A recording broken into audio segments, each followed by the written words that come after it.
It'll be easy. He dropped out of sight, and I haven't heard from him in years.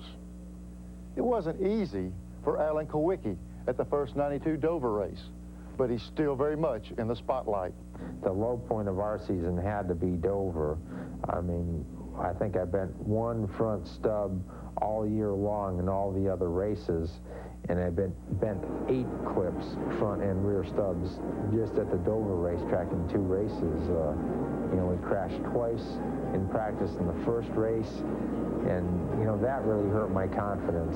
You know, we were on a 3rd car when we ran that race and managed to run that race without any problems, get a decent finish, come back the next time, and then the throttle stuck on the thing, crashed in practice again, and that, you know, my confidence was probably at an all-time low.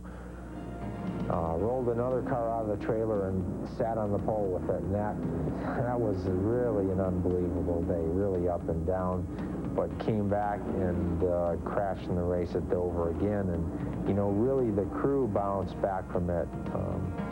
You know, I realistically thought our championships were wiped out that day, and remember doing an interview, and I think maybe some people misunderstood me a little bit. Maybe they thought I quit or that I gave up, and I really didn't give up. I just realistically, I didn't know if we could make up that many points that late in the season. But the crew hung in there. They said, "Don't worry about it. We'll fix it. We'll, you know, we'll get more cars. Just, you're okay. We'll go on from here." And their ability to bounce back from that was one of the keys to winning that championship. At the second Dover race, if there was ever a time where we thought that we were out of the championship, that would be the time. When we wrecked during the race at the second Dover race, you know, mathematically we were still in the points race. But realistically, in the normal way the championship runs, you know, we probably wasn't going to win it. But no one gave up. Alan didn't give up. No one in the team gave up and said it was over. The American Speed Association, ASA, is sort of a minor league for Winston Cup. Its graduates include Rusty Wallace, Dick Trickle, and you guessed it, Alan Kulwicki. When I was 18, I started out at the local dirt track and just ran dirt and asphalt tracks around home just as a hobby all the while I was going to college. I eventually worked my way up to ASA, the American Speed Association, and that's where I did the majority of my short track racing before I came into NASCAR. And, you know, that's where I learned how to race against guys like Dick Trickle and Mark Martin and Rusty Wallace. And the cars were a lot different than what we race right now, but the one thing that was similar is that the competition was really tough. And when you have other good guys there that you have to beat, you learn how to push yourself harder and harder to try to win a race, to try to become the best. Alan Kulwicki, I've known him since he's a boy, and in fact, his dad built me an engine way back in the 70s, and you know, Alan come up through the ranks and, you know, more or less come on his own, and you know, he's just a great, you know, racer, you know, all the way from the mechanical end of it to the driving end of it, has total control of what he does want to do with the chassis, and I think you got to give him a lot of credit because he did it his way.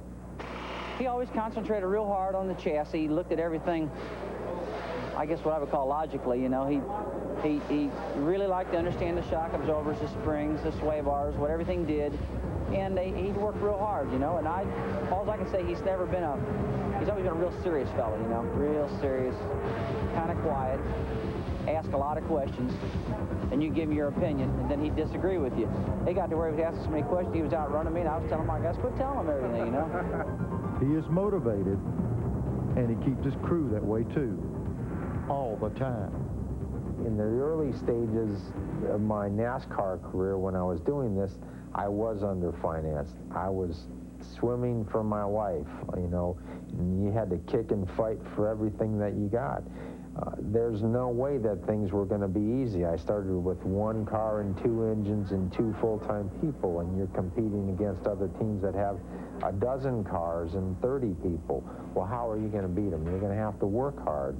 And some people came and left, but, you know, over a period of time, I found a group of guys that I believe in and believe in me, and we work together well, and I think I treat them well. And I think that any one of them right now would tell you that I'm a pretty good guy to work for. You know, maybe a little bit demanding at times, but, you know, when you win and it pays off, they feel pretty good about it too. He feels having a degree in mechanical engineering gives him an extra advantage in understanding how his car works. One of Alan's pioneer efforts on the NASCAR circuit was his use of a multi-angle mirror, which is used by most drivers now. In 1989, he developed an exhaust baffling system to cut excessive noise and push carbon monoxide gases from a car's header pipes through ductwork to the back of the car and then out from under the garage area. Folks, step into my laboratory and let me give you a demonstration of one law of physics that the 1992 Winston Cup champion Alan Kulwicki would agree with. When you're hot, you're hot. And when you're not, you're not. Now, y'all just think about that, and we'll be back in a minute. The big question is, can he win? It took Alan Kulwicki 3 seasons to answer that question affirmatively, and he did it in Phoenix on November 6, 1988. Then, showing that he does have a sense of humor, Alan inaugurated what he calls the Polish victory lap, going the wrong way around the track. He did it again after winning the 1992 Winston Cup championship with his performance in Atlanta, a contest in which he ran neck and neck with Bill Elliott. And in the end, the pressure never got to me. I don't think it got to the rest of the team. We just went out and did our job. Everything fell in place. We had a great run that day. We led the most laps in the race. You know, we were a contender to win it, and, you know, had a transmission problem on the first pit stop of that race, and that made me a little bit slow getting out of the pits all day long. And we went from being a second and a half ahead of Bill Elliott to 3 seconds behind him, and couldn't win the race, but we won the championship. And, you know, there'll be other races, but that championship was really the most important thing that day. That tremendous run in Atlanta pushed Alan Kulwicki right into the spotlight in New York. There he picked up the biggest prize and the biggest paycheck in stock car racing, the Winston Cup, and more than $1 million. Alan refers to that evening as probably the best night in his life because he fulfilled the biggest dream of his life. Probably the one thing that's gotten me where I am today is just persistence, perseverance, just never quit, never give up, and work at it. If it doesn't happen, work at it some more until it does, and that's the only way I know how to do things.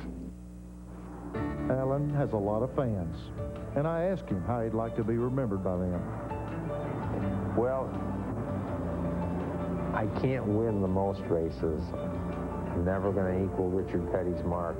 I'm never probably going to win the most championships, but I've done it a little bit different than the way other people have, and I've done it the way some people said I couldn't. And I'd like to be remembered that way, as a guy that was really determined, that worked really hard, and I'd just like them to respect me for being a good, clean race car driver and for having earned what I got out of the sport. And I'd like to give a little something back to it before I'm finished. I'd like to have a positive effect on some other people, you know, maybe as being a good role model to kids.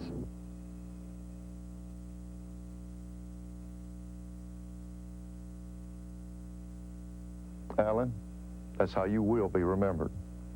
A real champion, an ultimate winner. I'm Neil Bonnet.